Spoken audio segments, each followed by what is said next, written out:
Alright, just give us 1 second. Let's talk over here. Is he okay? I'm sorry. I had to bring up my little ones to school. What's your name? Yes. With his dad. Where's his dad? He was in the room with him. What time did you leave to go drop the kid off at school? Maybe about 8:15. 8:15, 8:20, around there. What school does your child go to? To Alameda, but we had to drop my friend's daughters off at all the way off University Hills. Do you want me to knock the talk? Do you want me to call Dad? Who else inside? Now she left at 8:15 and she barely returned right now. That's her arrival time. That she first went to drop off her kid at Alameda Square, and then went to University Hill. University. I have one more question for you, ma'am. So, both of those schools that you mentioned are on this side of town. No, Alameda's are here, and then the little girls that I was taking to school, they go to Linden University. Right. Yes, but that's But then when you came back, you came running up the street from right here on. It's because I got a ride from my cousin and stuff, so he's really bad with directions and stuff like that, so he went down too far on Alameda because he came from that way. So he went too far down on Alameda, and right there where Madrid crosses Alameda, the T, he went up instead of coming down this way, so he just came down Carlisle. Why didn't he drop you off in front of the house? I don't know. I mean, that's a little shady to me. No? I understand. Which room do you and Frank stay in? The French room right here. With the Air conditioner? Yeah. On this side, right? Not the one that we're looking at right here with the boards, but it's the one on this side, right? No, here.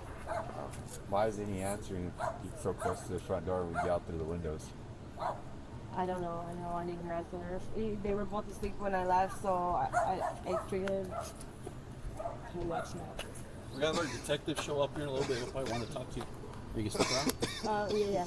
The baby's mother, identified as Faith Garcia, arrives on scene and was separated from the others by an officer who began asking questions to understand what had happened. She explained that she had gone to drop her daughters off at school and had left the baby at home with his father. But something just didn't add up. When officers had knocked on the door earlier, nobody answered, and there were no signs of anyone inside. The question now became, where exactly was the father?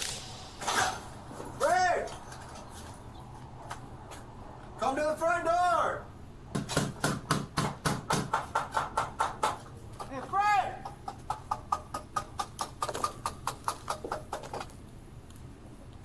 Frank! You know where your 1-year-old's at? You know where your 1-year-old's at? Did you just wake up? I just barely woke up. Just to fill you in, your 1-year-old was found in the middle of the road by a stranger, complete stranger. She was out dropping off 2 other daughters. So we got a detective here. He's gonna want to speak to you. So if you want to just hang out right here. Officers knocked again, knowing the father was supposedly inside, where this time the man finally came to the door. He would be met by 3 officers who asked him if he knew where his 1-year-old son was. The man, identified as Frank Webb, appeared completely confused by the officer's presence and looked as though he had just woken up. He claimed he had been sleeping and had no idea what was going on. By chance, do you know where she took off to? To go drop off the kids, I'm guessing, because the time. How many kids is all the kids, man? Well, it's my 2 daughters and my son. Your son is the 1-year-old? Yeah. What about some other kids? She claims to staying here with you guys. Oh yeah, there's 2 other kids, but they don't go with her to go to school or whatever. My friend in the back, he usually takes those kids. Who you guys renting to own this place from? Frank Harper. Frank Harper, that's right. Frank, what? How are you today? Alright. You know, getting broken out by police officers is not the best way to work out. Did they tell you why we're here? Yeah. Okay. So obviously my main concern is, we have your 1-year-old son found in the middle of the street. Yeah. Unattended. Literally in the middle of the street. Lady has because she was in the middle of the street. Okay. Here's the thing. I understand accidents happen. I understand sometimes kids get out. Okay. I'm here. We're here to make sure that that's what this is. Okay. So I kind of talked to Faith a little bit about what's going on and everything that happened this morning from her recollection. Okay. Can you tell me what, from your point of view, what happened this morning? I I wouldn't even know the same words. I really don't remember. I just know that around the time she would go and drop off the kids, and she normally takes the baby. Okay. So like I didn't even think anything else of it. So when she goes and drops off the kids, she normally takes. Yeah. If I'm awake, I'll keep the baby. Okay. What time does she normally take the kids? I think at like 7. I'm not even sure. So around 7 o'clock, usually she takes the kids. Yeah. Does she walk or drive? Walk. Where do the kids go to school? Right here, Alameda Elementary. Does she have a strong? Yeah. What did you guys do last night? Got the kids ready, make sure they had clothes ready for school, and then went to sleep. Who was out here last night? It was us, the kids, my friend who stays in the back, and his kids. What's your friend's name? David. David? Yeah. And you say his kids? Yeah. Does David live here, or is he just? He's staying here for like the moment. Is he staying in the house? No. Where is he staying? In camper. The kids stay in the house, but he stays in the camper that's in the back. Okay. So David stays in the camper. Kids. How many kids is that? 2. What are the sleeping arrangements? My friend's daughters sleep on the couch, and me, my girlfriend, and our kids sleep in the bedroom. So you share a room, or you share a bed with your wife and the 2 girls? Yeah. What about? Yeah, he stays in the bed with us. Okay, so all 5 of you? Yeah. How many rooms does this house have? Like 4 or 5? You haven't made the kids their own rooms yet? No, we're still fixing up that house, yeah. Okay. Kids like sleeping with you guys, I'm sure? Yeah. And the room, there's enough room on the bed and everything. Okay. Yeah. There's 2 beds. When Faith normally leaves, or when you guys leave the house, do you guys normally have like a routine of what you do when you guys leave the house? No. No? Not really. Frank was questioned further so officers could understand the home environment and get some clarity on how things had unfolded. He said he assumed Garcia had taken the baby with her, as she normally takes the kids to school in the morning and the child wasn't there when he woke up. Officers approached the situation carefully, needing to understand how the child ended up in such poor condition and why no one in the home had realized he was missing. Tell me about this broken door in the back. All the way on the side? Yeah. That one, it needs a new door hinge, clearly. Okay. And, we tried putting it up, and it just keeps, like, falling down, so, like, we have to replace the whole door hinge. Do you know why I'm asking that question? No. Oh, for the baby to get out? I mean, obviously, if it's not on hinges, Yeah. right? I don't know how heavy this door is, but, you know, if it wants to get out, he knows that it's not something that can be closed or secured. Yeah. How easy is it if that door falls on him? Is it a heavy door? It's kind of heavy. To a little guy, Yeah. for, you know, he's 1, you know, so, I mean, obviously that's a concern. Yeah. Well, we usually have the room that it leads to. Mhm. We usually have those doors locked. Okay. Also, just in case, and yeah. Is there any in the house? No. No? How about alcohol? No. No, marijuana? I smoke sometimes, yeah. Okay. Do you smoke it or vape? I smoke it. You smoke? Where do you smoke when you smoke? Usually outside in the back. How many times would you say you smoke a week? Once, twice. Once or twice? Yeah. And the reason why I'm asking these questions is I'm learning that there's been, you know, she's telling me that, you know, she's been involved with CPS prior. There's been allegations and drug use and stuff like that. So that's why I'm asking. Obviously. Okay. I'm just asking. She is the one that told me that she in April. That she's in the hospital for a while.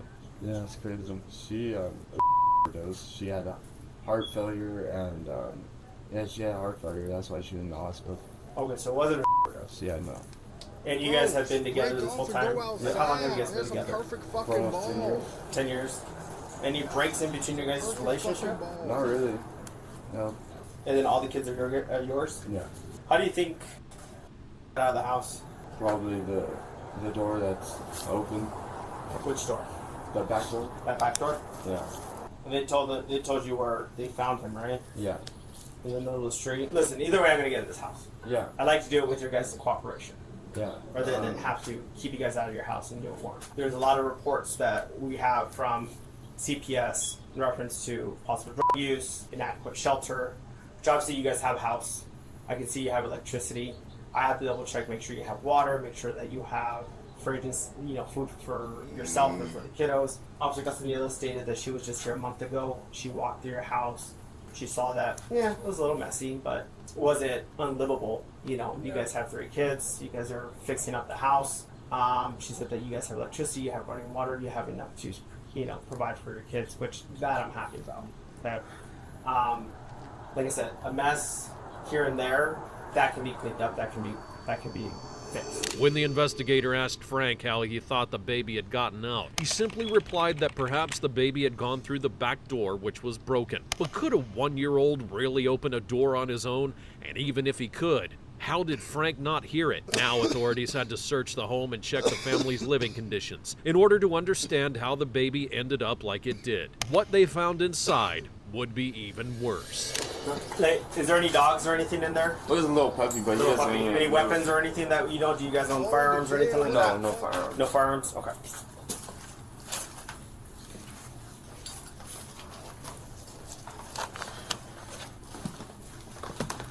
So who sleeps in this room?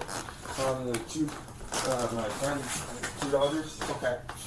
So they sleep here. Yeah. How old are they? I'm not even sure. Teenagers, kiddos, Yeah, kiddos. teenagers. They're teenagers. Yeah. Which one is that? Do you know? You don't have to touch it. I just wanna. Oh yeah, that's my phone. That's your phone? Yeah. Okay. So this is the living room. Yeah.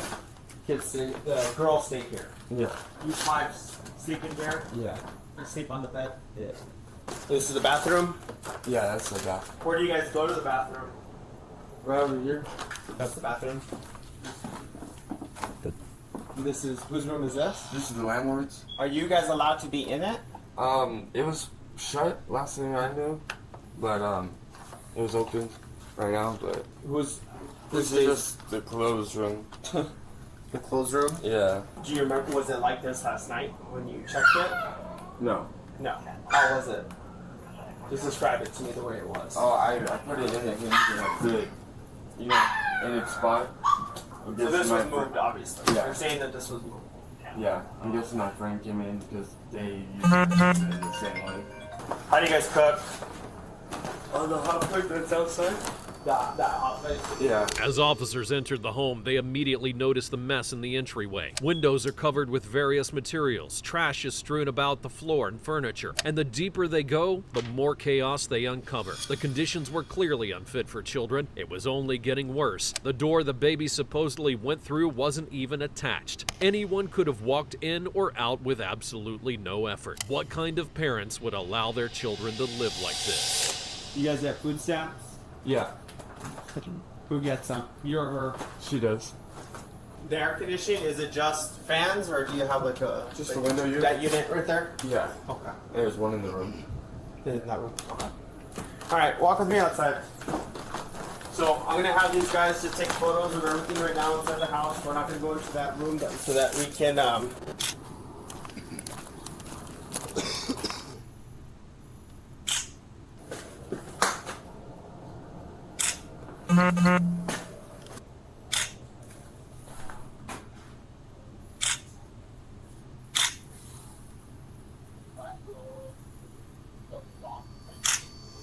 The couple were questioned about the blisters and scabs on the baby's feet, and they claimed that he had stepped into the ashes of a fire pit, and they only applied some burn cream instead of seeking medical attention. The baby was immediately transported to the hospital where he received treatment and was later transferred to UMC due to the severity of the burns. Frank Webb and Faith Garcia were both arrested and charged with reckless injury to a child causing serious bodily harm.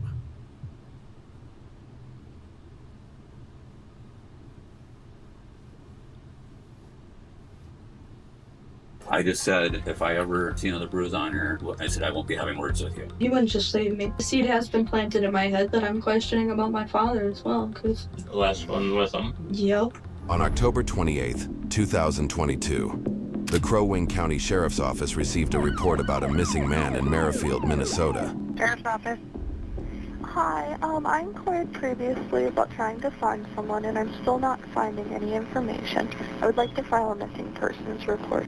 The report came from 19-year-old Cordelia LaFlex, who told deputies her boyfriend, 23-year-old Bryce Brogel, had vanished 2 days earlier after leaving with her father to unload a trailer.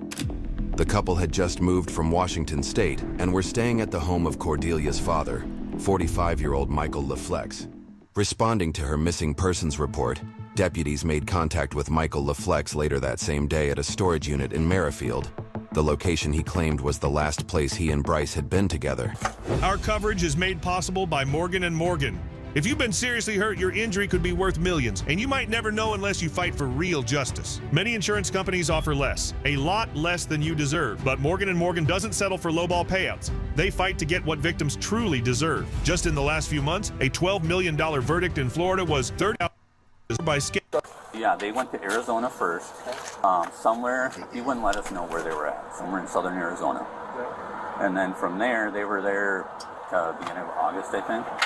And then they headed up to Washington. Again, he wouldn't let us know.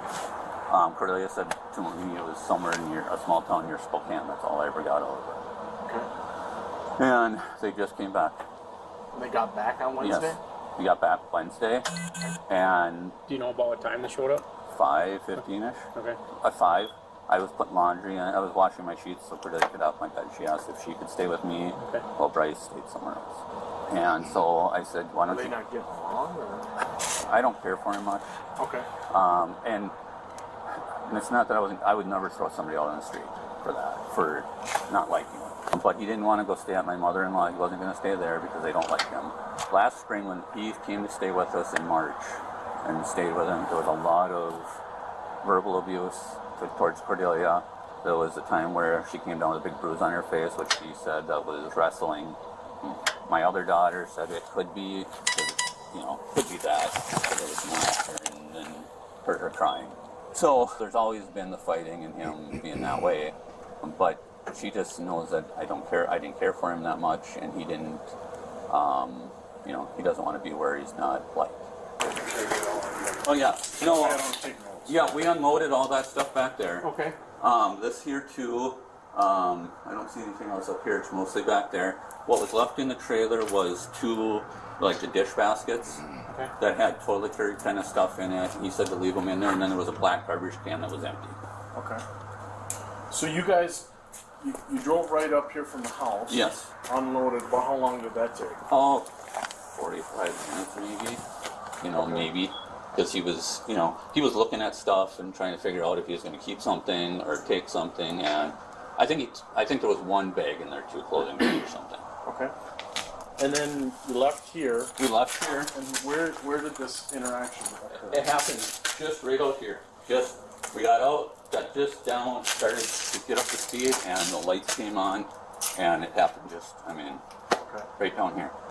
And you said you're not good with cars, but you don't know what they were? It wasn't, the one was a small, kind of like your size there, or something that size. I tell you the truth, I didn't see what the make was of that one. But there was lights on them? No, there was emergency lights? Yeah, there was the ones that come up front. I didn't see anything up top, but there was the ones that came on there, and then the car. It was kind of a dark gray, and it kind of looked like the new Taurus. Okay. But I'm not 100. Like I said, it came by like that and pulled in front of the vehicles, and they put him in the back seat. And the other one up, the officer walked around, got in the car passenger seat, and they left. Okay. And then they came back to me. The other 2 came back to me. The one came to my side, let me out, took my caps up, and said, "Is this vehicle registered to you?" And I said, "Yes, it is." Which vehicle did you end up in? The white one. The white. The white Ford Escape. Okay. Yeah. And then Bryce ended up in which one? The dark gray, whatever it was. He was driving the white Escape. Yeah. Yes. But what vehicle did you end up? Oh, the SUV. Okay. And why people can't just take care of their kids? If people gonna have kids, make sure you can take care of your fucking kids, man. Like, I don't get it. I really don't. Y'all gonna live like that? Y'all grown as hell. Y'all. I'm finna find another video. I'm not even finna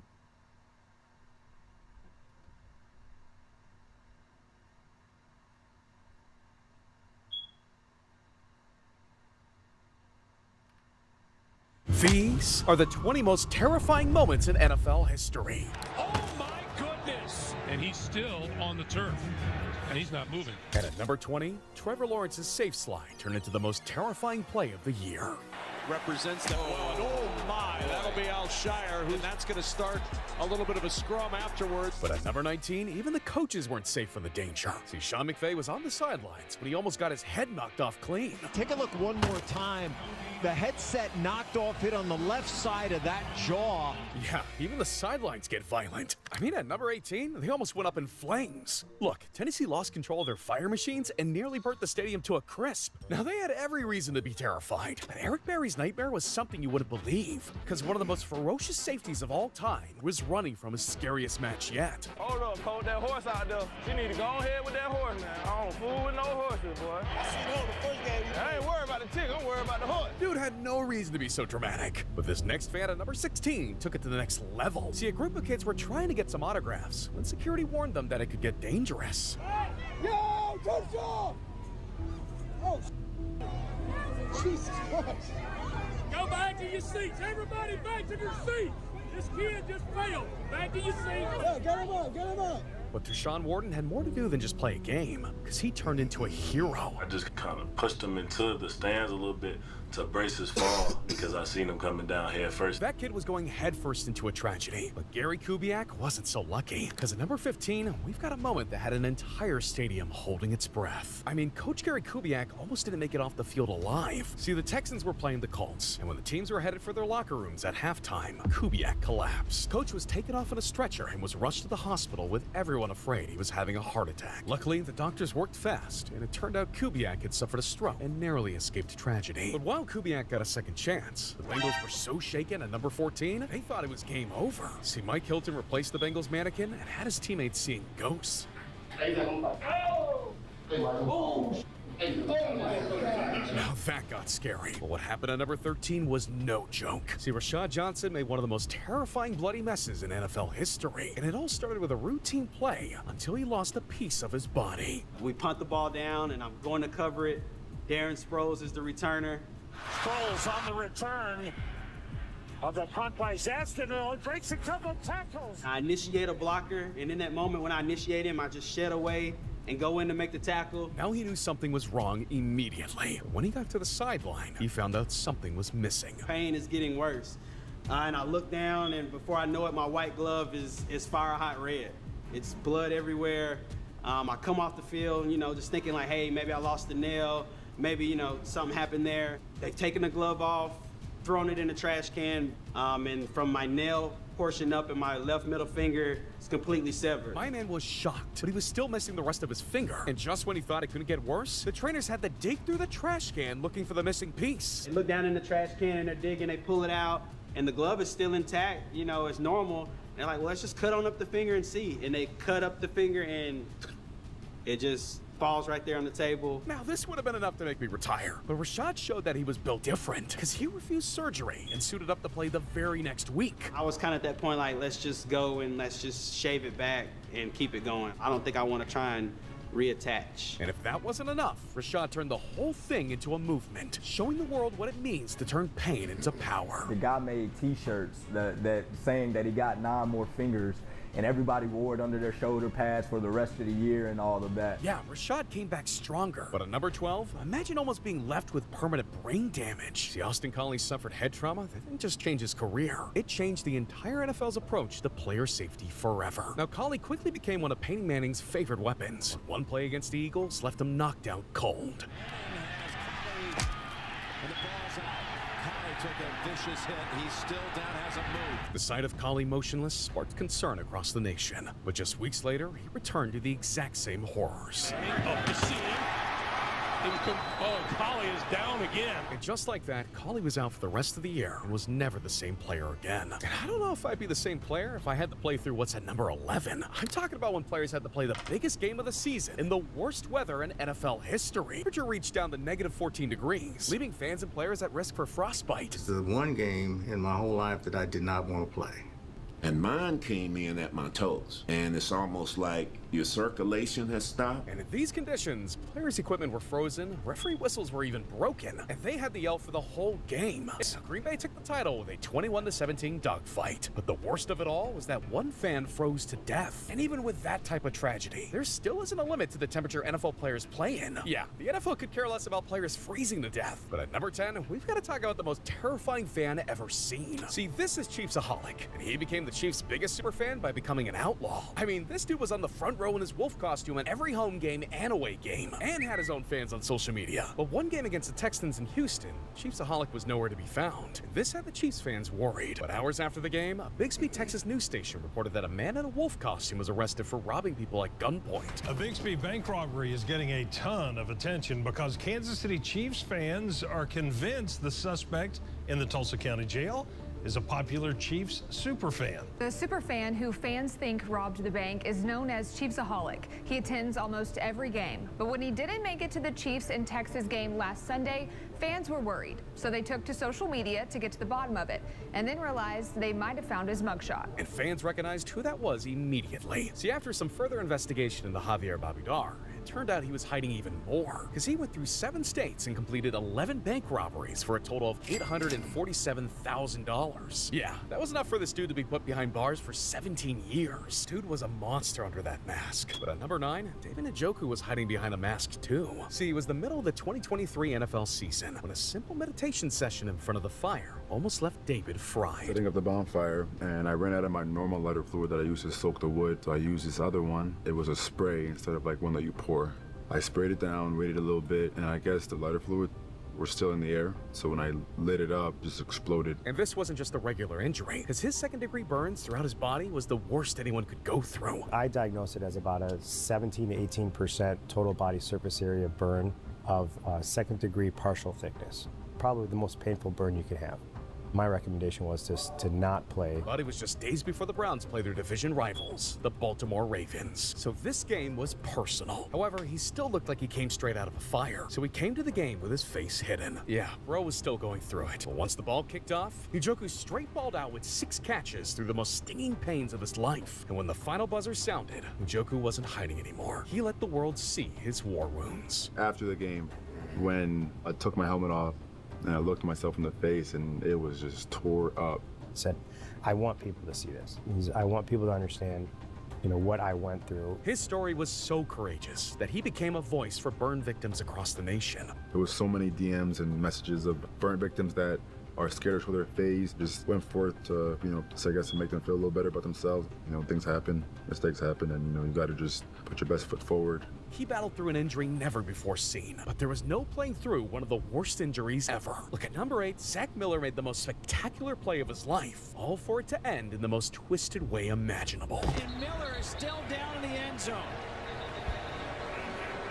It was one of the most catastrophic sights ever seen on the field, and Miller was at risk for having his leg amputated. As we got into the ambulance, they were taking my shoe off, cutting my socks off to check for a pulse, and could kind of tell just from the look of it.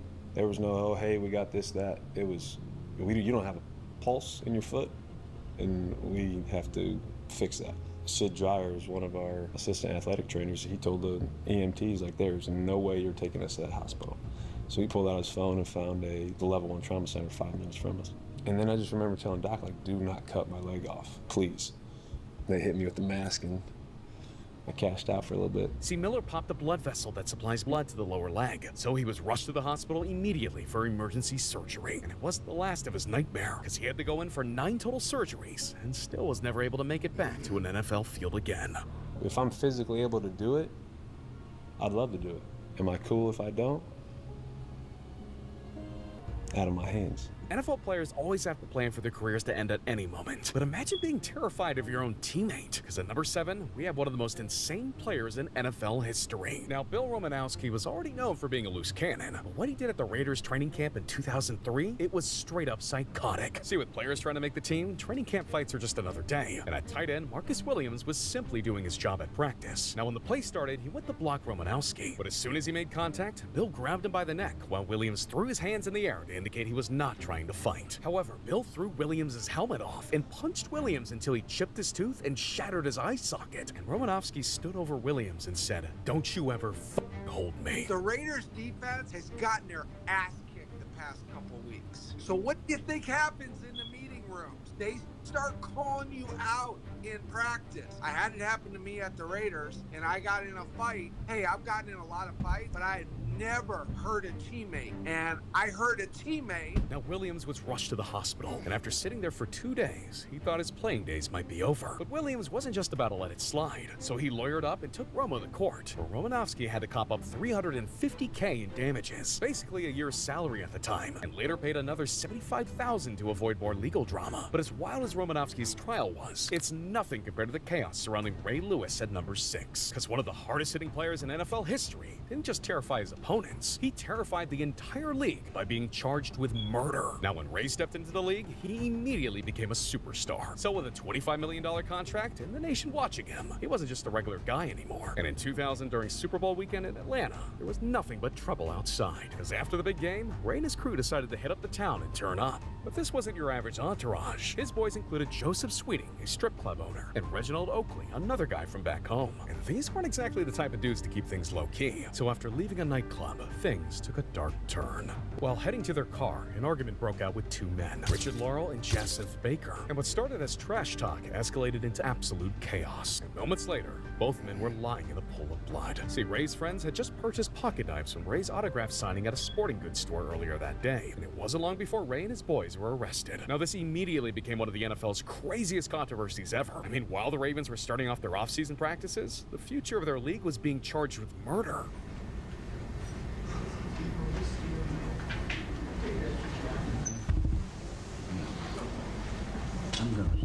Lewis pleaded guilty for obstruction of justice, but it was clear that the investigators wanted him gone for life. But Sweeting and Oakley were acquitted of murder by self-defense, and after spending 12 days in jail, Ray vowed to turn his life around. He walked away with his freedom, but not without the scars of a moment that would follow him forever. Man, let me tell you something. I learned a lot through that. Put your trust in no man, and definitely put your trust in no system, because that ain't what's gonna pull you out at the end of the day. It's how you deal with it. And man, I've saw so much death that if anybody ever had a glimpse of what I've seen before that, they know I'm the last person that's about to create death or take life.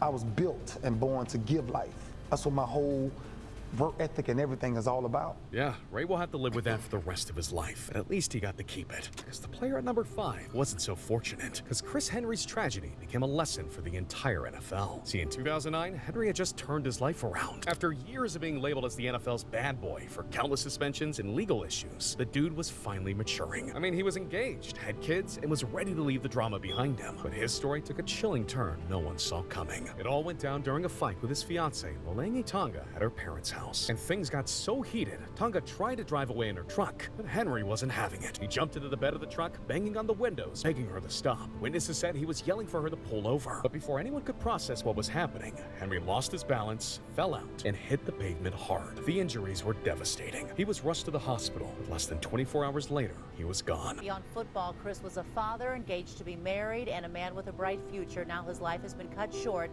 by an accident police are really still trying to sort out. And just like that, a young man with a second chance at life had it all ripped away. What's even scarier, an autopsy revealed Henry was suffering from CTE, despite just being 26 years old. And there was one teammate who took this news the hardest, Chad Ochocinco. Chris was a very good friend of mine, really extremely close. It's sad to see that it's come to this point. I know that's to say, he was doing everything right. He's been doing everything right. My grandma always say you never really question the man upstairs on decision he makes, because he never makes mistakes, but... So when the Bengals stepped down for their next game, Chad made sure his teammate would be remembered by catching a pass just for his best friend. Chad Ochocinco. You know there's going to be a tribute here for Chris Henry. Chris's story became one of the most haunting examples of the dangers NFL players face, both on and off the field. But at number 4, an entire stadium nearly watched a man die. See, one hit, and Ricardo Lockett was on the brink of never being able to move again. As he was just out there trying to make a play until he got hit like a train wreck. Lockett was on the ground without any motion. Ricardo didn't even think he could get up, so he sent a prayer. We're kind of fighting and we're running, and I'm like, okay, I got him. Typical. Bam, got him off of me, and I look to my left. It's like a car wreck. Like everything was in slow motion, and I'm laying on the ground. I can't feel anything. I could just move my eyes. So I'm just laying on the ground and I'm just praying. I said, Lord, please, if you give me another chance, I'll change my life and I'll change others as well. And his faith came through, because on his way back to the locker room, his feeling came back. Now, once Lockett got to the hospital, it was clear that his playing days were done, as he suffered a devastating neck injury, all because of the danger of the game. And he had every reason to be upset at the world, but he knows the world is far bigger than football. Did anybody from the Dallas organization reach out to see if you were all right? I talked to Heath that night. Oh, he did talk to you that night? Yeah, he called me. He called the hospital room, and I told him, I said, don't worry about it, man. I said, you're a warrior. You're a dog just like I'm a dog. We play the game with the passion, and you continue to do that. You continue to feed your family. Don't worry about me. So you didn't see this as a dirty hit? No, it's football. I know what I signed up for, and that's just what comes with it. I don't want anybody to feel sorry for me. I don't blame anybody for what happened to me. Now, Ricardo retired early, but he used his experience to become an expert in making the game safer by joining Harvard's health study. Wow. This dude changed his life to save the game we love, to try to stop moments like number 3. See, this one awkward tackle left the nation terrified, because Reggie Brown took a bone-crushing hit that left him breathless. Here's the injury. His helmet jammed down into the shoulders. Reggie dropped to the ground, lost control of his limbs, and wasn't breathing. I mean, the hit was so bad, Reggie was going to need a hero to save him. And it came from someone who had no idea what he was doing. I'm an orthopedic surgeon, so we're not usually saving people's lives directly. And it was only his second year as the team doctor, and he was in control of whether Reggie lived or died. Now, he didn't have any tools and used the only method he could think of, going mouth to mouth. This got Reggie stabilized, but he didn't start breathing on his own until he reached the hospital. He did not return to breathing on his own until we were almost to the hospital. His doctors had to perform emergency surgery to fuse his spine together, and Reggie was never able to play again. But he escaped death and was able to still live just like you and me. And that was something Sean Taylor wasn't able to reach at number 2. Because the world was robbed of one of the greatest NFL talents ever, in a tragedy nobody could have predicted. See, in just 4 years, Sean Taylor became one of the most versatile and hard-hitting safeties to ever grace the gridiron. I mean, he was every quarterback's worst nightmare and rose to become a fan favorite. But on November 26, 2007, Taylor was recovering from a knee injury at his home in Miami. And while most of his teammates were gearing up for their next game, Taylor was resting with his girlfriend and their 18-month-old daughter. That's when terror arrived at his door, because 4 teenage intruders broke into his house in the dead of night. And when Taylor confronted them, they fired a single fatal shot, hitting his femoral artery. The All-Pro safety was rushed to the hospital, but despite hours of surgery, he couldn't be saved. Washington Redskins safety Sean Taylor died this morning at a Miami hospital after being shot in his Florida home. The 24-year-old was airlifted to the hospital early Monday after someone broke through the couple's bedroom door and fired 2 shots. One bullet hit Taylor in the upper leg, damaging an artery and causing the massive blood loss that took his life. And just like that, the NFL world was shattered. Taylor's death rocked the league to its core, and his team honored him by playing their next game with just 10 men on defense, leaving his safety position empty for one symbolic play. Washington has only 10 players on defense. Reed Doughty is the guy who's expected to replace Sean Taylor in the lineup. He's on the sideline. Dude became one of the biggest what-ifs in NFL history and left those he loved with a piece of them missing forever. But now we've hit the most terrifying moment on our list, and there hasn't been a city who's dealt with loss like New Orleans. Now, when you think of the New Orleans Superdome, you picture roaring crowds, Drew Brees lifting the Lombardi Trophy, or other iconic NFL moments. But in August 2005, the Superdome became the site of a living nightmare, because Hurricane Katrina had ripped through New Orleans, forcing thousands to the only place that could weather the storm. And what should have been a place of safety turned into absolute chaos. See, as the storm intensified, parts of the Superdome's roof peeled away, water poured in, and the power failed. Early that Monday morning, all of a sudden I just hear some kind of like loud sound like boom. Then you hear some rumbling like brr. Then the rumbling just get like boom. You know, it was starting to batter and beat on top of the dome. But from that point, you know, you can see the water starting to slowly seep in. And then the hole got bigger. Then the water just started coming in and pouring in.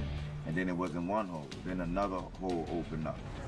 Oh, that water starting to mash them over there now. Over 20,000 evacuees were crammed inside with no air conditioning, limited food, and restrooms that exploded. I mean, the conditions were so bad that they were described as apocalyptic. A lot of different things happened, you know, inside the dome. It just got real crazy. You know, the smell was really, really horrific. You're talking like after the first day, the toilets was already backed up. And not having, you know, drinking water and all that other stuff was just kind of like real, real bad. I watched a lot of people suffer. I seen people like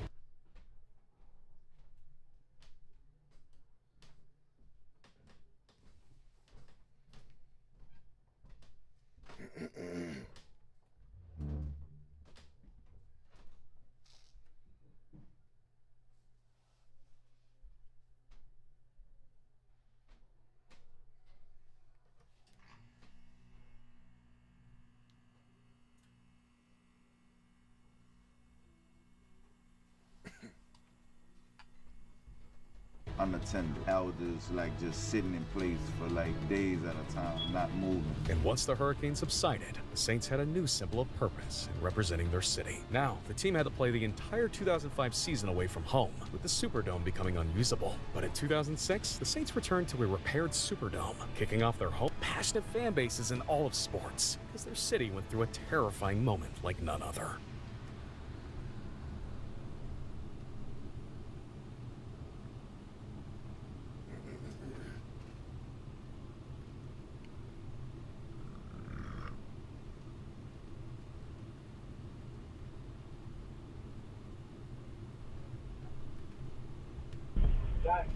He pulled his gun out, put it in his left hand, snatched his, and then up both of them like, boy, back up. You ain't better not do nothing, shorty.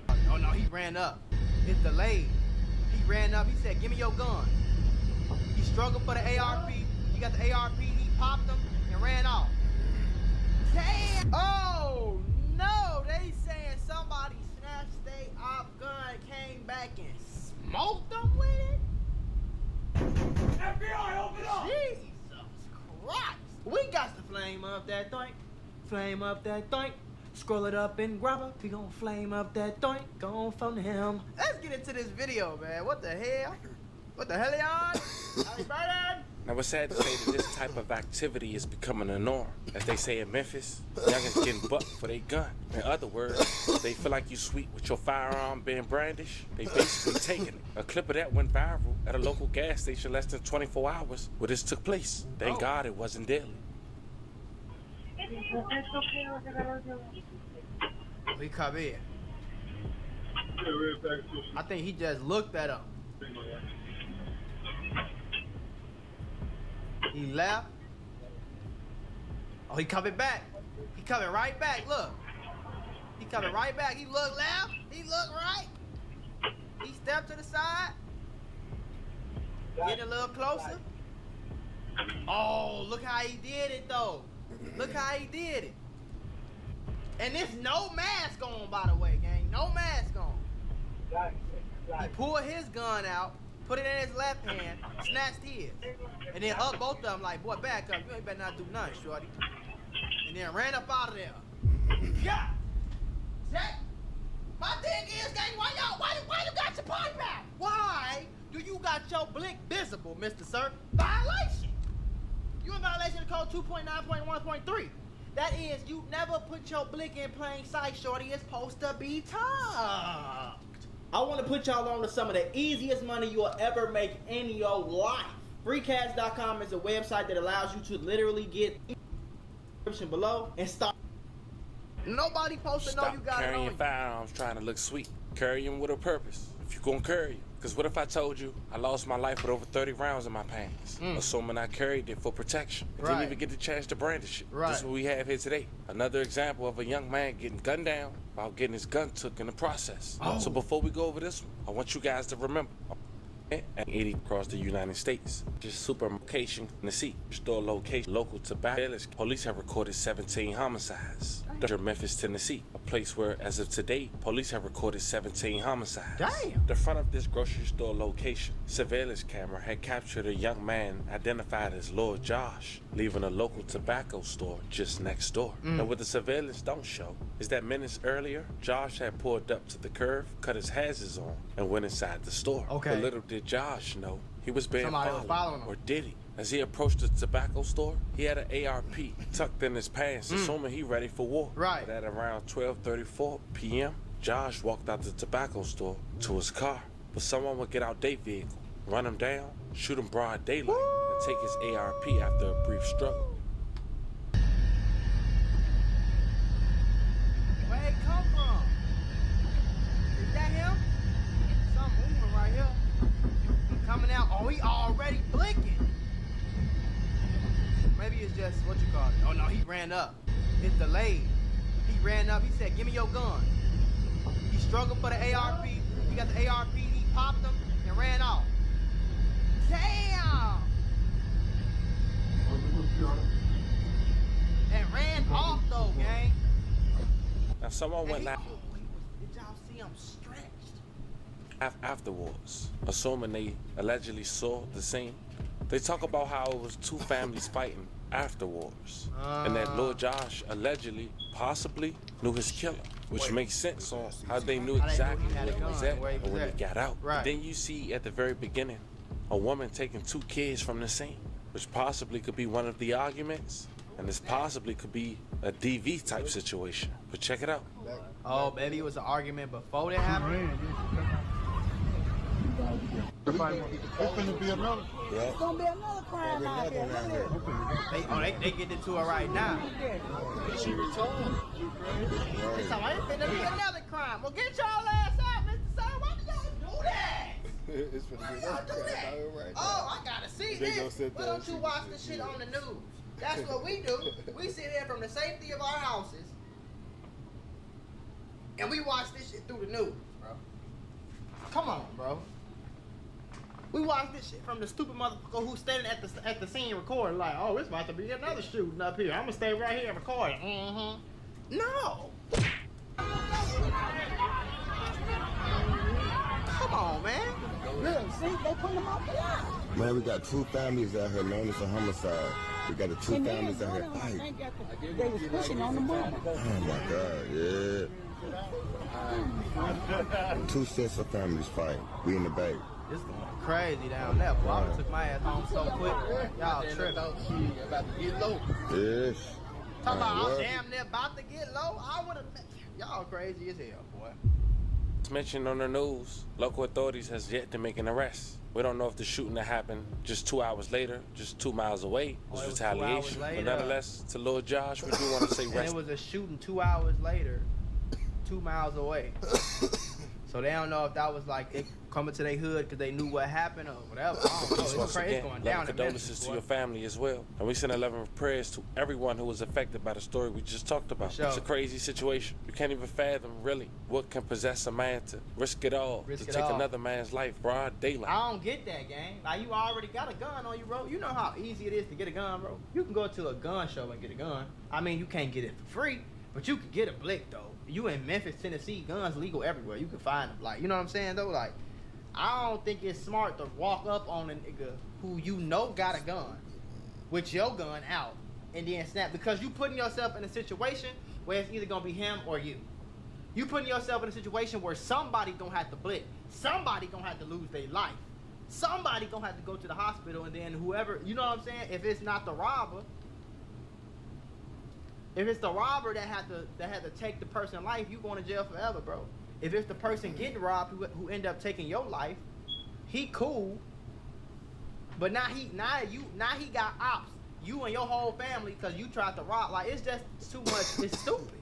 It's stupid, and it don't be worth it. I ain't gonna lie to you. On fuck them, y'all be tweaking game. And take his ARP in the process. I know it's sad to say, but I thank God he had the respect to at least not be around those kids when this tragic event took place. I know, right? It's time for y'all to talk to me in the comments. You gotta say, at this point, little shit like that gotta count. At least he ain't shoot up the car with the kids in the car. Because they say he did all of this while dude was going back to the car for his kids. You feel me? he was going back to the car with his kids in the car, and they unalived him right there type shit. So I don't know if the mom can, I don't know what happened, bro. You know what I'm saying? But it's sad, bro. I'm telling y'all, man, shit, man, listen, bro. I don't care what city you in, boy. You ain't got no blick, don't come outside, cool? So stay your ass in the suburbs. That's the only thing you got. If you live in the hood in any city in America, shorty, this summer, because it's getting worse and worse, bro. New York, Milwaukee, Detroit, Cleveland, Chicago, Indiana, LA, Houston, Dallas, Memphis, any state where it's cracking that game, you in the hood anywhere, so don't come outside without your blick. If you can't have, and that's if you can't move. I suggest moving the fuck up out of there. Move to the suburbs somewhere. You hear me? Oh, bro, nigga, stay your ass up out the hood because it's just gonna be worse and worse. These little boys getting crazier and crazier. These switches and blickers and clickers getting crazy, switching everybody down. What the fuck is going on, man? They got automatic switches you can get on a 3D printer. They 3D printing the switches and putting them on the, and like, what we got going on? Y'all ain't recalled this shit yet? Y'all have not required everybody to turn in any Glock that they have so you could try to get some of them off the street? Nigga, if I was president, y'all would have me fucked up. I'm sorry, cool.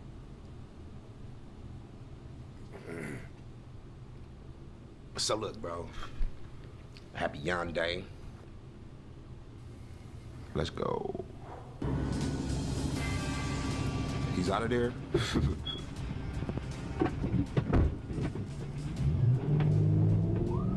We're now getting a first-hand look at a Georgia car chase shootout that left multiple officers injured, one suspect killed, and another with a lifetime prison sentence. Bro, black.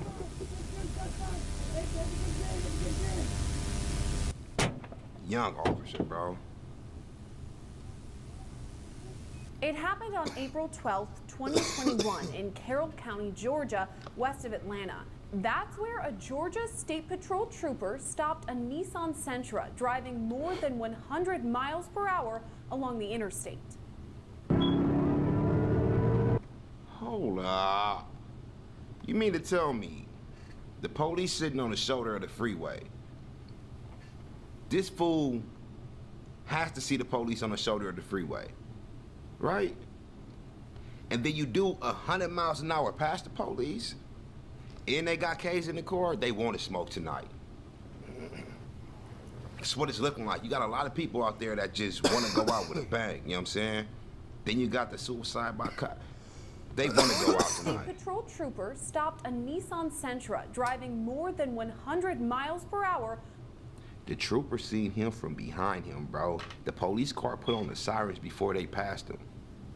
Bro already seen him speeding in the rear view. Look. Trooper stopped in Georgia, west of Atlanta. That's where a Georgia State Patrol trooper stopped a Nissan Sentra driving more than 100 miles per hour along the interstate.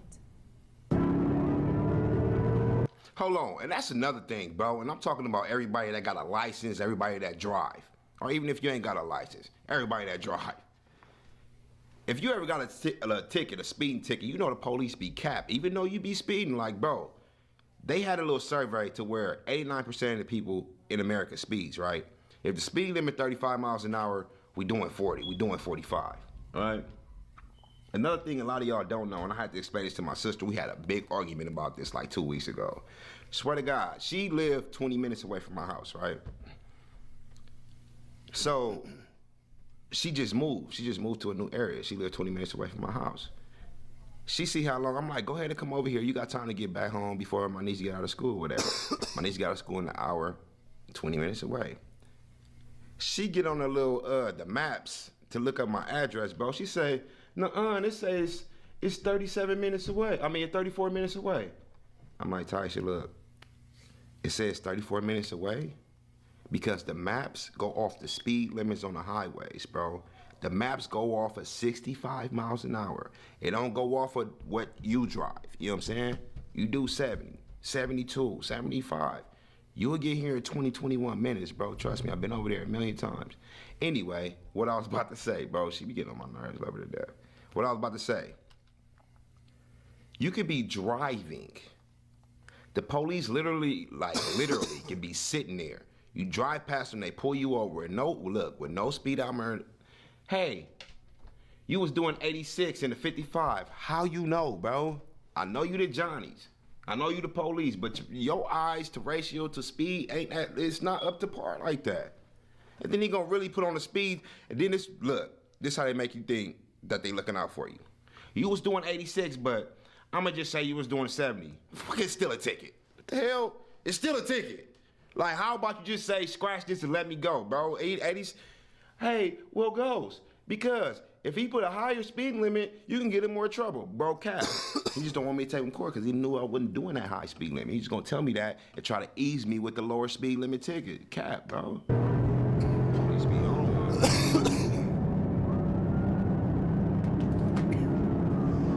Investigators later determined the driver was Aaron Shelton. He is His black. cousin, Pierre Shelton, was in the passenger seat. As dash camera video... Pierre Shelton dead. I mean, I'm not laughing like that, bro, but why they only show his? That's because old boy couldn't take no mud shot. Like, he is R.I.P. Why did they show his cousin, bro? Who is daddy, the DA? No, he's DOA. Bro passed in this altercation. His cousin, Pierre Shelton, was in the passenger seat. Look, here goes, As look. dash camera video shows, at first, the driver doesn't stop for the trooper.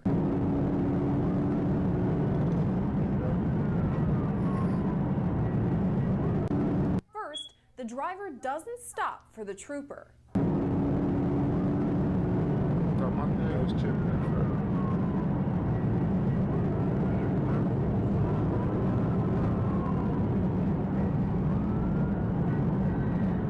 Best time to get out the car and run is now. Eventually, though, the car pulls to the side of the road. Then they get on again.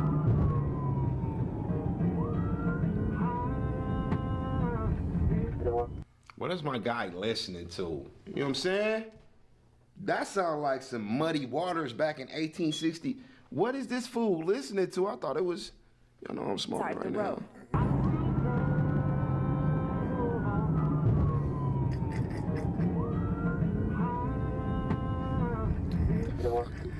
Listening to.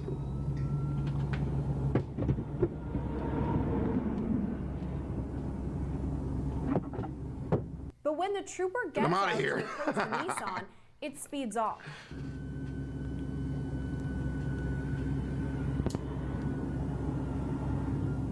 That's how you know they didn't know what they wanted to do tonight. I knew they was on a mission.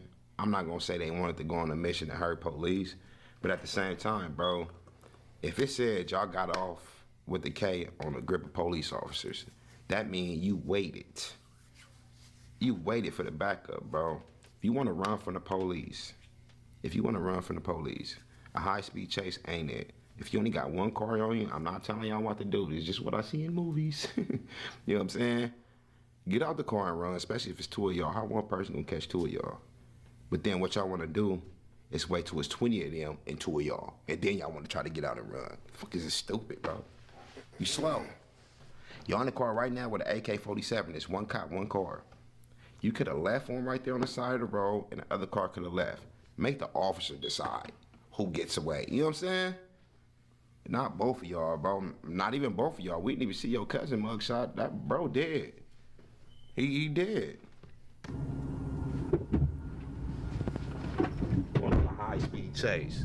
This is 2023. Who really gets away? Dash camera video shows the initial chase as Aaron Shelton attempts to outrun the trooper. What's up, bro? How you feeling, man? How's everything?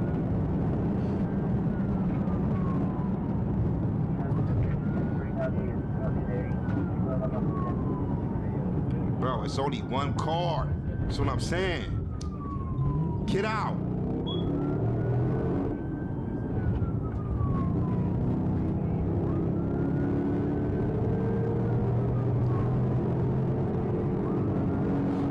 Hey, do the police still get big rigs to help in chases, or is that just in movies? I got you, bro. I definitely check it out. You seen that sometimes, a lot of times. And like the video. I like your girl. No, just, I'm for real, bro. I be looking at her sometimes like, how we gang, how we squad. And the likes ain't liking. You know what I'm saying? It ain't adding up. I'm Ghost Gang for real. Every time you do that, I click on the person, says YouTube let you see who liked your video or not. Click it, I want to be like, bro, it's not Ghost Gang. I should block him. But I'm a little subscriber, so I'm...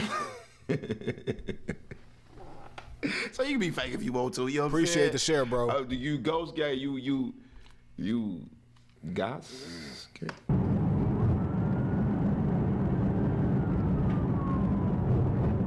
Soon, the trooper gains on Shelton's vehicle. Pit maneuver?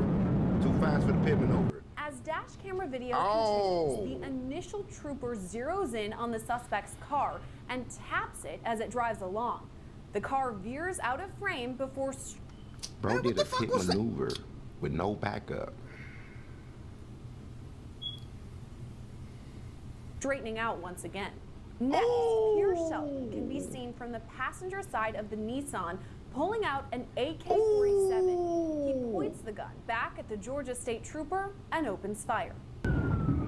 Shots fired, shots fired. As the chase continues... Yeah, once them shots fired, I'm going home, bro. I'm not finna die over trying to stop a car. It's a fools that's joyriding with an AK-47. I got a pistol by myself. This job ain't worth it, bro. Yeah, it's the police. Yeah, it's the police. Bro, where you work at? Dryers? You dying for that job? You work at CarMax? You dying for that job? Or are you a babysitter? You gonna take a bullet for that job? You get what I'm saying, bro? How you work at McDonald's and willing to catch a bullet? I'm just saying, if they come in there robbing McDonald's, here you go, is what you better say. They come in there robbing any, here you go. I'm the police. I'm only going to like the academy, and I'm swearing that I'm gonna uphold the law and whatever they do, bro. I'm only doing that because I need a job. You know what I'm saying? I'm not gonna say, no, I already went to the academy, you know what I'm saying? I already did all this, told my family that, they see me graduate. I'm not gonna be like, yeah, we get in the shootout, I'm gonna just act like I'm shooting. I ain't finna die for this job. Am I wrong or am I right? Like, yeah, I would have been a real cop, but a fake cop at heart. The real cop meaning in a uniform. But I'm a civilian when I, yeah. Yeah, multiple other units respond to the call, including county sheriff's deputies and local police officers.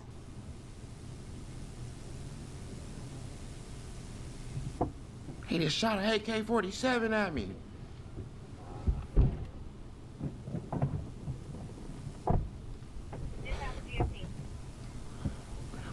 This cam has no action. Next one. That nigga, he shot his siren, bro. He shot his siren. Listen. So, bro got his sirens from Temu.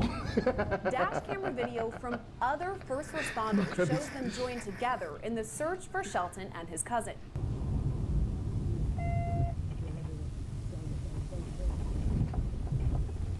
Bro, it's no way you black and busting at the police with a K and somebody's not getting shot, bro. Somebody's not dying. It's not happening.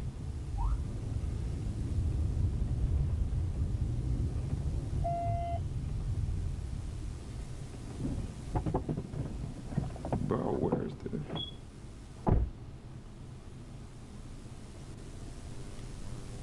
He's wearing a yellow hoodie. He's floorboard. 6-6, back off of him, back off of him, back off. Let's see what they do. He's a shooter. Dispatch, we're right here going 69 miles an hour. I'm waiting to see what we do. We're turning right on Bankhead Highway. Well, that's Atlanta, right? All right, get me some people up here. Let's get ready to do felony stop. If not, we will pit. Carrollton Police Sergeant Rob Holloway can be heard on body camera video, giving out instructions during the chase. All right, back off just a little. We're gonna follow at this distance. Dispatch, we're going 60 miles an hour. Bankhead Highway, we're passing Barnes Store. Get Villa Rica set up, spikes at Bay Spring. Yeah, ain't no way in hell I'm reporting all that if I'm chasing somebody. I'm already getting shot at, you know what I'm saying? Life and death situation. That's the only thing I'm focused on. I'm not finna be giving, I'm going down Bankhead and doing 60 miles. He even gave his speed limit. Highway, we're passing Barnes Store. Get Villa Rica set up, spikes at Bay Springs. Yeah, only thing I'm doing is back up. Fucking shooting at me, bro. That's the only thing I'm doing. I ain't got no time. When you are in a life or death situation, you know when to call for help or pray. But I ain't a praying nigga, bro. I call for help, like, hey, I need backup, or whoa, but just be by myself. These niggas tripping. But yeah, as far as all that, bro, I gotta let them know before, like, I'm not that good under pressure with talking to people, especially giving y'all my speed limit. Yeah. Hey, just make sure we're backed off just enough, okay? I'm gonna try to turn on my scene lights. Dispatch, we are going about 90 miles an hour. We are coming up on Old Airport Road. But only a minute later, shots are fired toward Holloway. They're hitting their brakes. I'm waiting to see what they're about to do. Chief went back off. About to get boxed off. Dude, bro. You got Granby Connor. You ain't got to worry about spikes. I know, but I don't want to get up here where they're moving around. I'd rather go ahead and disable them. Sergeant Holloway was shot in the head and crashed his squad car as a result. Oh, damn, Holloway.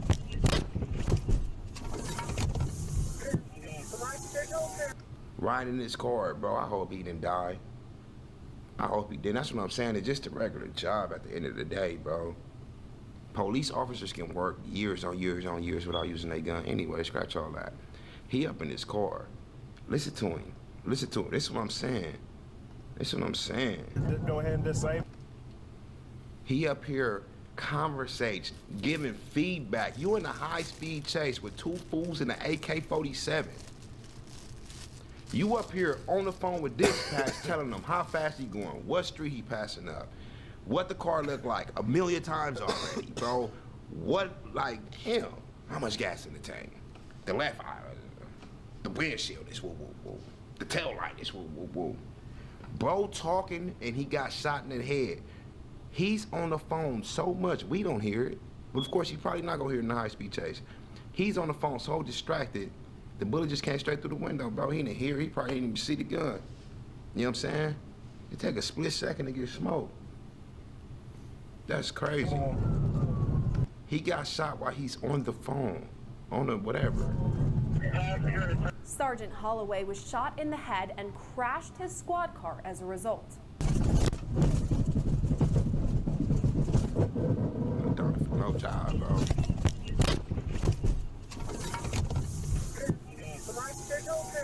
Dash camera video from Holloway's squad car shows the same moments from a different angle. Oh, look, they buzzed. They hit him.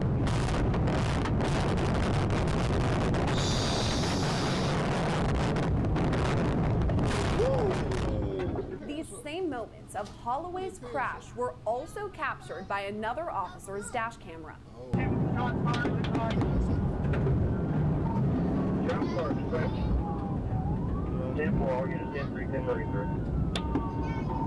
Bro got smacked. As the crime unfolds, video shows officers on the scene take cover, ducking behind parked squad cars. Yeah, no wonder we didn't see his mugshot. That fool dead. Yeah. You just...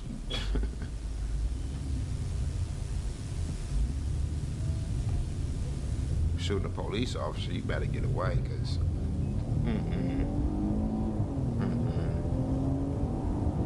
Video then shows some officers